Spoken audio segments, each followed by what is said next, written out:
Principal sir, my teachers and my beloved students. আজকে একটি বিশেষ দিন। আজ 22শে শ্রাবণ, 1348 বঙ্গাব্দের 22শে শ্রাবণ, ঠিক দুপুর 12:10 বাঙালির এক মহামানবের জীবন দিন নিভে যায়।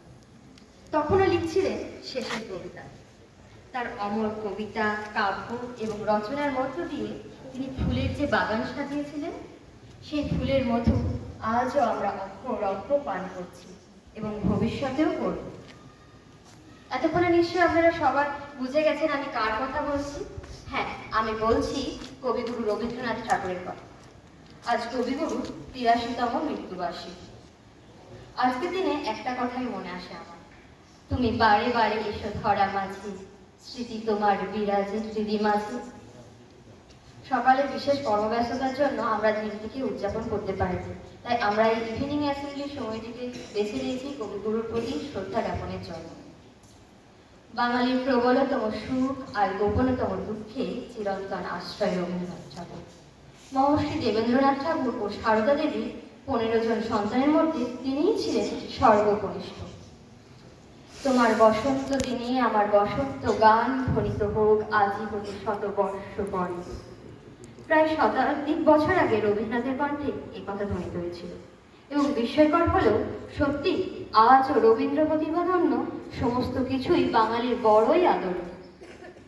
তাকে নিয়ে যতটুকুই বলতে চাই ততই মনে হয় কম হয়, আর আমার মতো আরবাজি তার সম্পর্কে কতটুকুই বা বলতে পারবে, তবুও চেষ্টা করি।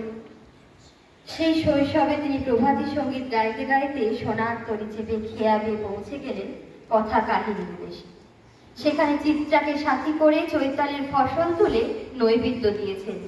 তারপর গীতালি, গীতমাল্য হাতে রচনা করেছেন গীতাঞ্জলি কাব্য, যে কাব্য বিশ্বের দরবার থেকে নিয়ে এসেছে সাহিত্যের সর্বোচ্চ সম্মান, নোবেল পুরস্কার। কিন্তু কবির লেখন তো থেমে থাকে না, তিনিও থেমে থাকেননি। বলাকার হাত ধরে তার সাহিত্য সম্ভারের পাখা মেলে ধরেছেন। তার লেখনীতে স্থান পেয়েছে শ্যামলতার কথা, প্রান্তিকের কথা। তিনি আমাদের মানবতার পূজারী, তিনি স্বদেশপ্রেমী, তিনি শিক্ষাবিদ, তিনি বিশ্বপ্রেমী। স্বয়ং শরৎচন্দ্র চট্টোপাধ্যায় তার সম্পর্কে বলেছেন, কবিগুরু, তোমার প্রতি আমার বিস্ময়ের সীমা নেই। বাস্তবে কি রবীন্দ্র প্রতিভা চরম বিস্ময়ের ব্যাপার।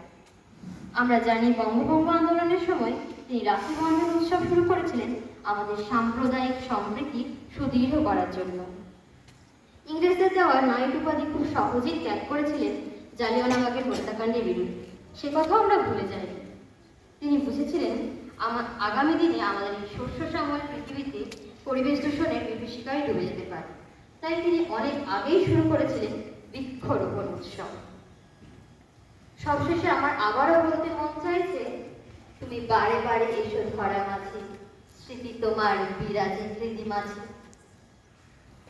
এরপরে কবিগুরুর প্রতি শ্রদ্ধা জ্ঞাপনের জন্য ডেকে নেব আমাদের ইংলিশ স্যার।